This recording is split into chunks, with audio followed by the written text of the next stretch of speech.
very good morning to you, and thanks for joining us on today's edition of the program Frank Talk. Today we will be talking about something that is very special. When I say special, this is a condition that tends to affect our children, and quite often we adduce same to spiritual forces. But meanwhile, it is a medical condition. Once more, thanks for joining us. I am Alpha Jackden, and the program is Frank Talk. Autism is a condition that has been with us, and many often adduce same to spiritual forces. The number of children that have been ostracized, literally, to what a medical condition has done to them cannot be accurately determined, largely because statistics are not readily available. To walk us through this and attendant issues is a specialist in autism who deals with children with special needs. It's my honor to have Dr. Mrs. Doris Ezoi in the studios this morning. Ma, thank you so much for taking time out to be with us this morning. It's my pleasure, sir. I hope from a layman's perspective, my intro did make sense. Yes. All right, thank you so much. That I find most encouraging. Let's start this way. To a large extent, what can we liken to that condition that has today come to be known as autism? Autism is a condition, is a medical condition that affects a child's ability to speak, relate with his environment and people, and also behave appropriately, both at home and in public. Okay. So basically, that's what autism is. All right. Now, to a large extent, what do we as parents begin to look out for? And at what age can one or can a child become autistic? Most times we have early warning signs, like at the age of 6 months, a child is not cooing, is not babbling, is indifferent to the mother's presence. And by the age of 1 year, the child is aloof, doesn't respond to praises, to calls, ignores everybody, appears to be independent compared to the other children, doesn't have any word at all. And then by the age of 2 years, the child has no word at all, or does not have at least 2 words in a sentence, and the child screams a lot, has some inappropriate, out of the norm, something is quite different. But usually we have 2 categories of children with autism. Some, you begin to notice all these deficits, that they are aloof, they are not responding to praises, to call, they are quite different. And some of them might be developing quite well to the age of 18 months towards at 2 years, and suddenly they will now start losing their developmental milestones that they have already acquired. For example, some mothers will tell you, oh, my child used to say this, used to say that, and suddenly he or she stopped saying those things. So usually by the age of 2-3 years, you would have known that something is absolutely wrong with your child, that your child is quite different, appears quite regular like every other child physically, but it's quite different in terms of relationships and in terms of speech and in terms of behavior. Now, you asked about how do we know our child has autism. I talked about the speech, I talked about the social interaction, and also the behavior, these core 3 things. Now, in terms of speech, they might not have any word at all. And sometimes when they have word, they don't know how to use it for communication. They only use it for need, like, oh, I want water, I want food. But they won't be able to have successive sentences, even at the age of 4-5. Like we are conversing now, they're not able to converse. Sometimes they have pronoun reversal. Instead of saying, I want water, they say, you want water. They don't understand idioms and syntax. They don't understand jokes. If you say it's raining cat and dog, they will go outside to look for the cat and dog. They, in terms of abstract thinking, they don't really understand it. It has to be black and white. And some of them can also have what we call echolalia. They keep on repeating what you have, the same word you've said to them. Some of them, you said, oh, my child talks. But if you listen carefully, you will notice that the child is just scripting out something from television. Things they have, all those cartoons they've had in television, they will start muttering to themselves. Funny, all those kind of things. And that's for speech. All right. And then when it comes to social interaction, that one is actually the core sign of autism. It can be aloof, indifferent, does not relate, ignores when you call, no eye contact, like I'm looking at you in the eyes, Now we're talking, but they'll prefer to look every other place. They can even have peripheral vision, and they don't answer to their names. See, mothers will call severally. They will not answer. You begin to wonder, is this child deaf? But when their special music is playing, they will hear it and they'll run. And mother said, I'm sure my son or my daughter hears. Yes. And even the other ones, they don't know how to make friends or maintain friendship. And then in school, they find it difficult to adapt and play with other kids. And you know that play is essential to our development for as children. So it's very difficult for them. Then in terms of behavior, which is a third aspect of it, they can have repetitive behaviors. Can be flapping out, flapping away. Some have inappropriate hand movement on the face. Some can be rocking. All these things, steaming. They're trying to self-regulate themselves. They'll be rocking, or they'll be spinning, or running round and round in circles. You will know something is quite different. Some can laugh for no reason, cry for no reason, sleep issues, eating problems. So it's huge. You mustn't have all these things, but once someone has a problem in the speech, the communication, the behavior, plus minus sensory issues.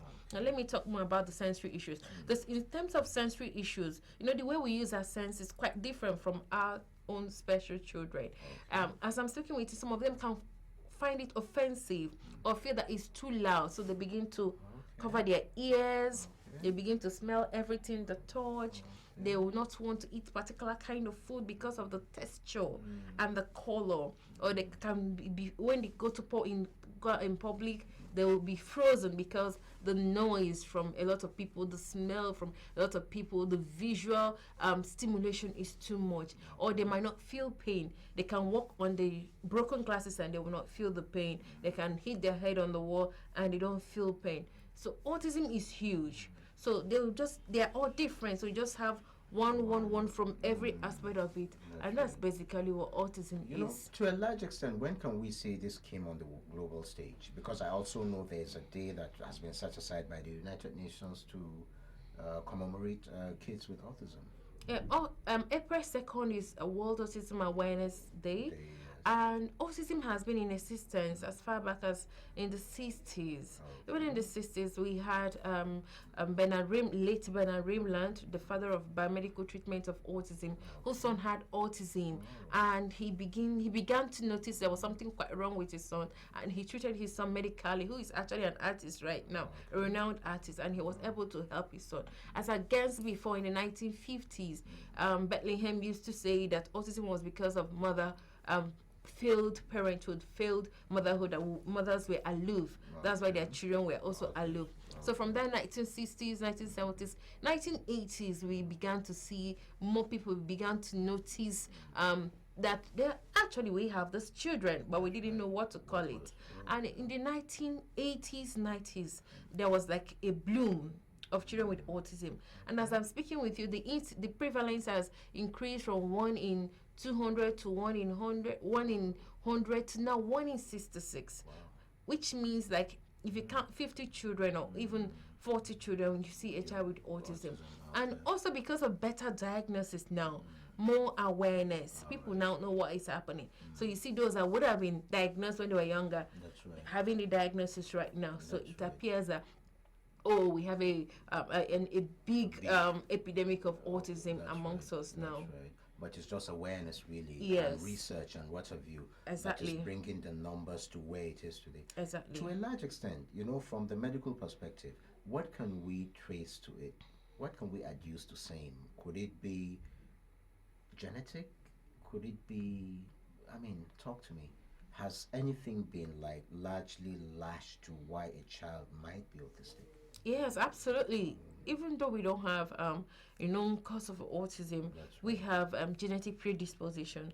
Okay, I've had a child. I said, "Oh, mommy, did you give me the autism? Daddy, did you give me the autism?" No, it's not really transferable, but we have genetic predisposition of this gene might have a problem, and then you might the propensity or the probability of having autism is higher in this particular child, although they've mapped out several genes, but they've not really gone down to one particular one. Then without genetic influence, we have environmental manipulations, and those environmental manipulations are heavy metal toxicity, and heavy metal toxicity like lead, mercury, aluminium. They can actually damage the body and can make a child to fall into that category. Like if you also look at the signs and symptoms of mercury poisoning, there's no different from autism.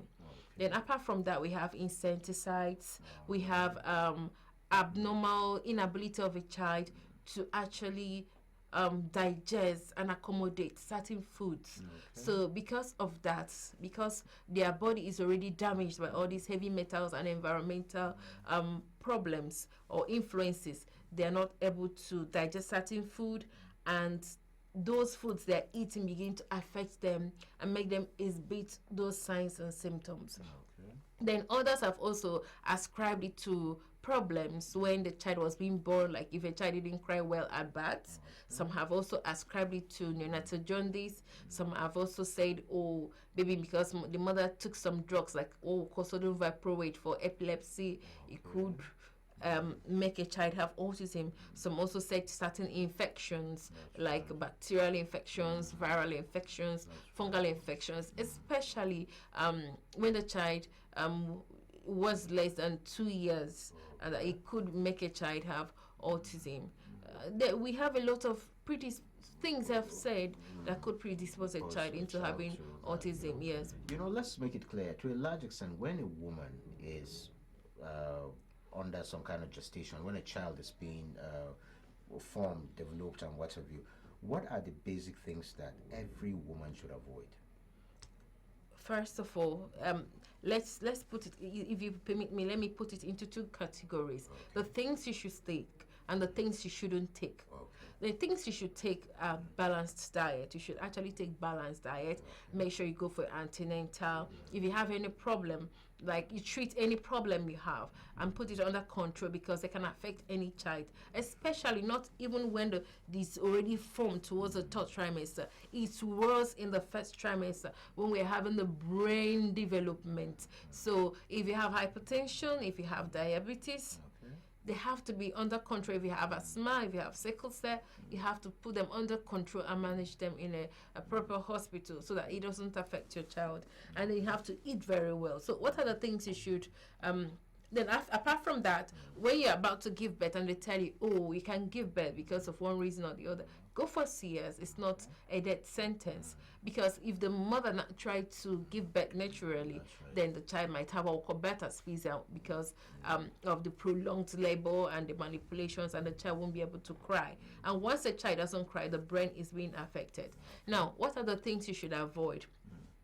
No, because of ignorance, lack of awareness, a lot of women, when they are pregnant, they have herbs they say they take from the village. All those herbs, you've not quantified the side effects and the you don't even know. You don't know what it contains. It might work for somebody else, but it might not work for you. So all those roots, herbs that you don't know where they're coming from, someone is giving you to maintain pregnancy, or taking cigarette or taking alcohol. All those things can actually affect a child's brain. And when a child's brain is affected, the child might not necessarily have autism, but the child might have learning disability when the child grows up, or might even have cerebral palsy as well. Wow. As we talk, autism, we can largely say it's a global phenomenon. Yes. All right. We cannot say no, it's a black man's disease. Absolutely a white man. not. Okay, no. Okay, beautiful. It's not an Igbo man disease. It can affect anybody. Whether you're a Christian, or you're a Muslim, you're rich or poor, it can affect anybody. Interesting. As we move on, I'll also want to find out from you, when it comes to issues that bother on caring for this category of kids, where do we begin from? In terms of caring, the caring is such a big, huge thing. Because whether you like it or not, as you a have parent, to do something. It's extra work. You can't keep quiet about it, because it never goes away. That's right. In terms of caring, we have, like, when I put it under 3 we have the speech and behavioral modification. First of all, you have to go for an assessment, a Okay, detailed to know. assessment to know whether it's autism or another form of something else, or just a learning disability. That's That a right. child is not talking does not keep put the child into the category of autism. Being, Yes, or being or having autism. So you have to go for an assessment and get your child diagnosed in a very good center that know what they're doing. Then after that, if your child has been, if you've been told that your child has autism, you have to do the speech and the behavioral modification. That's number one. Then number two, biomedical intervention, and then number three is home and school management Okay. or integration services. You know, sorry, from the medical point of view, can we say we are ready? Do we, I mean, the availability of specialists in this area, are they available? No, on because in terms of evidence-based therapy for children with autism, the number one is behavioral and speech therapy. That's right. As it can be applied behavior analysis or verbal behavior. They actually go hand in hand to manipulate and help the child to speak, and then manipulate the behavior and change the inappropriate behavior with suitable behavior that will help the child to cope with his environment. And this can happen over time. It takes a lot of time. It's not a cut and join procedure. It's not an emergency procedure. It's something you have to start and then you have patience and see it to completion. Everything you do, even at home, has to be like that. And that's the speech and behavioral modification. But the question you asked about a medical, it's not everyone that is into the biomedical intervention, and unfortunately a lot of things are coming up that are deceiving people, and they are going into it without proper research. But for us, I prefer to go with Americans, with Benny Rimland, the founder of Autism Research Institute. They've done a lot of awareness, they've done a lot of researches, and it's working with a lot of our children. And as a doctor, you do no harm, no malfeasance. You do no harm, and you try your best for your child. And if it doesn't work, you tell yourself, I have tried. So we tell, in terms of biomedical, it's not a lot of our doctors that are doing it, because it's something you have to believe it. It's something you have to see and believe and get on with it. Like the special diet for our children, the one we call gluten-free, casein-free diet. We have specific carbohydrate diet. This can also help us to reduce the amount of toxins the child is taking and reduce fungal infection that ravage our children. Then we also do investigations. Unfortunately, we don't have a lab in Nigeria that does this specialized investigation. So most people that do it, they send a sample, some send to South Africa, I send to US, and when this result comes out, you can interpret it and be able to treat the child medically, and then open the child's eyes, the child's body, to be receptive to the treatment you're giving, in terms of behaviorally or even speech therapy you're giving the child, and then a lot of supplements that will also suit the child, and that's biomedical intervention. So Okay. You know, as we move on, I want to find out from you, as far as institutions are concerned, because I know you just launched one, and I also know that you are very much into this. You know, as I did mention to you before the program started, I got to hear of the word autism from you for the very first time. I never knew anything like that. This did exist, and this was well over 10 years ago. So I must commend you for Thank your you so efforts towards seeing that you help children with this condition. Children are very dear to me, I must tell you, and we I'm happy need to them. hear that. The late Michael Jackson said something. He said, anytime you see a child, it means God is not tired of a man. Oh no, God is not tired of mankind. You know, so when we hear things like that, whatever befalls or, you know, concerns our children, we must put it on the front burner. When it comes to schools and what have you, do we have special schools for kids with this special need? Yes, we have special schools, we have Okay. special centers for our children with autism, although it's not widely spread in Nigeria. We just have in specific areas like in Lagos, in Abuja, and in Port Harcourt, and in Owerri. So every other place they're crying out, oh, please come and And help we- us in Abuja. And we have up to 8 centers, of which one of them is in my center. That's And right. even though I just launched one Yeah. 2 weeks ago, we have actually been in Abuja for 5 years. We're in a very small place in Kado, and then we now moved into a bigger place to accommodate more people, and also have PPP with government so that we can train their staff and also train parents so that at least they can do something in government schools as well. You know, I also want to find out from you. This is a widespread problem, as you just did mention. Can we, to a large extent, say it has caught the attention of government? Yes, it All has.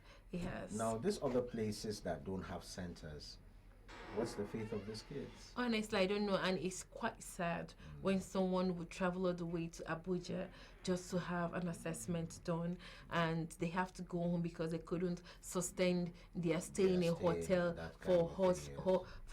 as because of their hospital, their hotel bill. Bills and what have It's you. not. We can do something. I read in the Facebook where someone was complaining, "Oh, I'm not in. I'm in Calabar. I have a child with autism. I need your help." And someone replied, most of the centers you've seen are being opened because we had people that cared. We had parents that needed to make a change in the lives of children with special needs because they've been affected. You as a parent can do some training and start up something and then attract government's attention to what you're doing. So what you are saying is that you don't really need to have a medical background. Yes. As a parent, you can go under some kind of specialized training. Exactly. And then you will be able to help kids with this condition. Yes, because no amount of help you render will be neglected. I'm sure it will go a long way in helping a child with special needs. You can't just sit down and fold your hand and expect manna to fall from heaven. It doesn't happen. You need to do something about it. All right. And And the earlier the better. Okay, in your center, do you have like volunteers or something? Oh yes, because the center is quite big and we That's have right. You so have many lots of- children. How many kids do you have? Oh, we have 40 children as I'm speaking with you, and we have so many people calling to enroll, and it Okay. can be quite overwhelming sometimes. And apart from having those children, these are the ones that come regularly. We also run special needs clinic in Gariki, Gariki Hospital on Wednesdays, Zankley Hospitals on Mondays, and Nisa Premier on Friday. So we see a lot of children, and we're trying to do therapy for them and actually train parents. We give them a program for that particular child we call individualized educational program. They go home, we teach them what to do. They go home and do it, and they come back. I'll monitor every month. So we have. I didn't count those ones, but apart from those children, we see our center is also a referral center for hospitals and schools for an in-depth assessment. So apart from those that come for regular therapy, you see have a lot of assessment to do and a lot of paperwork to do as well. And for volunteers, we look forward to volunteers, especially on Fridays when we have most of the children coming for what we call departmental therapies. So we need volunteers. We have volunteers, but we need much more volunteers because So you keep them? These kids, do you like keep them at the center or they come and they go? they come and they go. We don't have the Okay, facilities. okay. We don't have boarding facilities because when you're dealing, like you said, children are gift from God. And you can't treat them anyhow. You need to treat them like your own child and give them the best so that when you're not there, somebody will still do the same thing to your own children. So we can't do boarding because we don't have the facilities. So what they do, we have those that come 8 to 12, 8 to 3, 8 to 5. And apart from that, we have a lot of them that are inside school because they've done well and they can now attend and sit and listen. So we do what we call school facilitation or shadowing. And a therapist goes to school with them. Or we have some schools where we have our therapist institute, so they stay there and handle other special needs children there. And also we have home therapy. Those that go to school in the morning, they will go to their homes to work with them. And we also have, because of segregation and in our environment, some people, they don't want their children to be seen. They don't want their children to mix up with the others or even with other special needs children. So they will insist on home therapy. And you have to go to the homes and work with the children. But why should anybody do that? Come on, it's a problem and it should be faced. Well, I mean, it's not something you should be ashamed of. You didn't bring a child into the world hoping that this kind of a challenge will befall the child, let alone you. I think parents should be able to come out and say, listen, we have a problem and we're willing to face it. Absolutely, absolutely. I think that is why we still need more awareness, Awareness. more awareness, because some people, because of the attitude of the society towards our parents that have special needs children, some people might actually say, "Oh, don't go play with that kid in the other block because it's infectious or something's wrong with that child." So sometimes Total they say it to the ignorance. hearing of those Yeah. parents, and it can actually kill the spirit. No, Or when absolutely they go not. out in public, the attitude of people in the People environment towards towards, these yeah, kids. towards the kids and the parents. "Oh, don't go near this child." It makes, sometimes it can make a parent go into themselves and say, "Oh, don't go, you don't need to go to school, just stay in the house I wish and have home people therapy." I wish people have that kind of understanding. You know, a few weeks ago I went into a garden. It's a place I go to a lot, and this kid came out. I believe he's about 7. He gave me a hug and wouldn't let me go. I've never met him. He's never met me. But nobody told me that, listen, connect with this guy. We got talking. Of course, he got some of the things I was saying, some of the things. You know, he held me down. He didn't want me to go. That really wasn't the first experience I had. I also have a friend who has a child that, is autistic. Now, I noticed one thing with him. He loved the crowd. Anytime he was with people, he wanted to be the center of attention. He wants to talk with everybody. I mean, his speech is very blurred and what have you, but he's a happy kid. And I noticed that, yes, some would come and will give him attitude, and others would want to talk with him.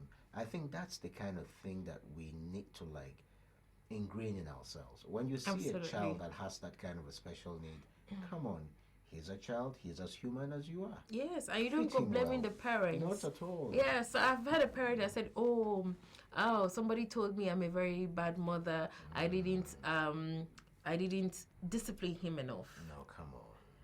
Come And on. no amount of discipline will change that No, child. come on. So you don't go, It's a because it condition. can happen to anybody It can happen actually. to anybody. It can happen to anybody. You know, as we move on, there's this category of persons that I'm also very worried about. Children in rural areas. Yes. Ma, you see, we both took a deep breath. Yeah. And apart from having children in the rural areas, we also having our children in the urban areas being transferred or taken back to rural areas because maybe the parents couldn't cope or they didn't know what to do with their children. Then they send them to the villages. And that is where you see them being totally neglected, roaming around, and it's quite sad. It's very sad. And in fact, some people might not have heard the word autism before, even in town, talk less of the villages. True, So that's true. As I told you, I came across it just 10 years ago. So, I mean, if I who is in the media, I wonder what the person out there, would have to say. But, even as we move on, our faith-based organizations, NGOs, of course, schools and medical facilities, those kind of things, how much collaboration are we seeing towards, you know, giving these kids a lease of life? yeah, currently I'm talking of Abuja now. Okay, when I was in Port Harcourt, we did a lot of awareness campaigns and we had collaboration with the teaching hospital. In fact, they were going to open a specialist center for children with autism. That year, I moved to Abuja. Now we are in Abuja. We have collaborations with hospitals now, and even when I was in National Hospital, I know they also have a facility there.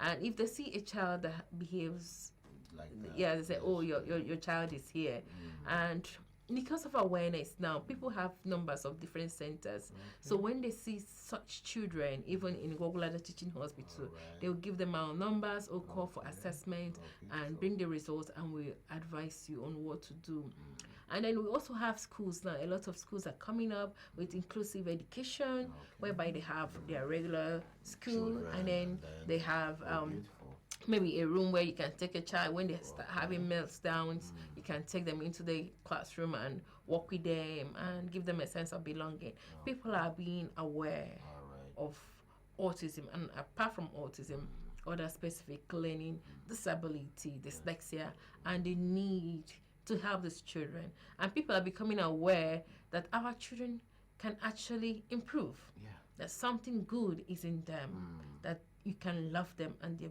beautiful children, and they really, really understand That's affection and love.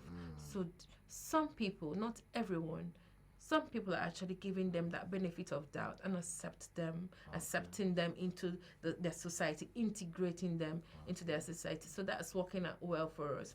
But in terms of churches and The that and the mosques, at least for the churches, I think we still have a lot of awareness campaign to do there, because it can be quite disturbing. I'm speaking from experience. Like, you can be inside the church, and when the priest is saying something, the child is busy screaming away and doing something. So it can be quite disruptive. So the child can go to children's mass or children's section. I can take him in, take him out, take him in. But you can't just keep him at home. You have to find a way to integrate that child. And then the people in that community should just accept the child and ignore some things, not to be giving the mother a bad eye as if she did something wrong. It's the word really ignore. I think to accept. Accept, that yes. child. Accept, him and the way the he word is. goes Come on. I mean, even as adults who are, if I want to use the word normal, we don't have it all. Once a while we make mistakes. We trample on each other. Yes, absolutely. So why not accept? I mean, it's a function of accepting ourselves Yes. just the way we And are. And Sahu is really normal, 100%. Not a problem. If, for example, someone said, "Oh, my son has repetitive behavior," I looked at the mother and said, "Ma, you have repetitive behavior. You're shaking your legs as well. That's So right. now who is normal? So we do something that is You know, quite the different." human nature is wonderful. Yes. There is something I knew my late granddad used to do. My granddad does this. Yeah, that is repetitive behavior, sir. My father does this. And to a large extent, involuntarily, I found myself doing this. I'm not sure I still do it, because my mom was so hard on me at some point that she didn't like it. But for me, it was something I found myself doing. You know, I mean, I wasn't. It was an involuntary thing. Yes, So it these are some of is. the things about life that, whether we like it or not, we just have to accept ourselves. Yeah, some of us sucked our tongue, our Our thumb. thumb. I mean, Yes, that's come right, on. So that's they should leave my I mean, children alone. That's Yes. right. You know, is it expensive to keep a child that is autistic? Yeah, it is. Okay. It's very expensive because the materials you need to work with them are quite experienced. They have to be durable because of some of my children, if they have destructive Tendencies. Okay. involuntary, maybe they didn't That's know they right. were doing it, so you have to keep on replacing things all the time. And because you need to do a lot of the training the staff acquire, the training I have acquired, sir, it cost me an arm and leg. I can imagine. Yes, and you have to pay your staff, and most times you have individualized educational training. So there's no money in it, I wonder but how it's you still run your expensive center. for How the do you for fund the all parents. these funds Oh, all sir, the it's been quite difficult. It's been because parents have to pay. It's an NGO, but we need to. Alright. What parents pay, we use it to pay the staff, Staff. and so we don't have It's not a any profit- to. it's not a No, you don't make profit-making any profit, profit. and then you invest a lot. You keep on buying, you Buying. keep on replacing. Like the facility where we are in, we had to borrow a huge. We took a huge loan and we renovated, we roofed, we put all the burglary proof, I saw it. everything. I saw Yes, so it's but the joy, it's a huge amount of money. Even the diet is not easy. You spend a lot of money. Even investigation is not easy. So you see yourself spending a lot of money. But I tell parents, it's better to spend, if you're going to spend 3 million annually for this child, That's right. now the child is less than 6. If you don't do anything and the child is more than 6 years or more than 4, you will spend 10 times that amount. And the unfortunate thing is that it doesn't go away. That's right. So it's sometimes you have help from friends, and like we're going to do a training now, we have applied to be able to help us as much as they can. And anyone can feel free to help, or even if they're not helping financially, they can help with their time. They can be a music teacher, can come, oh, let me do music once a week for you. They A love taekwondo music? teacher, oh, they love music. Really? Anything can Sound. help them. All right. You know, anything that you're doing from your heart can actually help them. Okay. So long as it's positive. Positive. Music is good for them. Alright. Taekwondo is good for them. At least let them hear the word care. Even if they yes. said care, that's the only word I said. Mm. That's fantastic, and it will help with their motor skills. Wow. You know, their attention, concentrating, attending. What's the It's playground like beautiful. for them? We don't. We have a mini playground, but we can improve on it. Alright. Anyone can improve on it, not necessarily Then you- us. So we yes. need help with playground, but they need a lot of things. They need a big trampoline because for sensory issues, hyperactive children, Yes. they can most of them are hyperactive. That's They need to jump on the trampoline. yeah. They need to go through the swing, use the swing, and feel happy because you can learn through play. That's And by the way, our children, they don't know how to play with toys. They can bang it or chew it. So you actually teach them how to play with toys. So they need a lot of toys, a lot of sand, trampoline, swings, things, or monkey bars. They need a lot of things. And as It helps them. As it is, what that means is, be it at school or be it at home, be it at church, be it at the playground, you will need to be careful what you let them get close to, Absolutely. so that they don't end up injuring themselves and Ye- what have you. Yes, they have to be under supervision most times, but with therapy and consistent, not just therapy, consistent and positive therapy. Some of them are independent and they can actually just go out in the backyard and play as well. And come back. Yes, and come back. Some of them. That's why therapy is very, very important. Alright. Early intervention as early as 1.5 good. 2 years. Yeah, still talking about early intervention, talking about therapy and what have you. To a large extent, can we say that as we tilt towards adulthood, a child that is largely autistic today can live a very normal life, probably get married down the road, probably drive a car, work in an office, just live an independent life? Oh, in outside Nigeria, in US, they're doing that because they start early and the government is really functioning and helping them and taking them actually off the parents to help them so much. In Nigeria, yes, I believe that. At least I've seen two that are married, but they're married for them. They're not 100% functional. Then I've seen those with prospects. I know five actually that have prospects. The first one is he's 21 today, this year. I did assessment for him. He studied in Dubai and he came for assessment because the school needed assessment from us and report from us on the situation at hand. And he told me he drove. He came to collect his. I spoke with him, and he was able to tell me everything. Even all the textbook stuff. Oh, I don't really like friends. He told me a lot of things. I was amazed. I was happy. I couldn't content myself. And when he came to collect his report, he came. I said, "Where is the mom?" He said, "I drove." I said, "You drove all the way from the house?" Yes, I can drive. Beautiful. I was speechless. I was encouraged. And the mother took him to Dubai the first time, but he came back alone. The mother said she was shivering. Oh my God, my son is coming back alone. And he went back alone with no assistant. So that's the first child.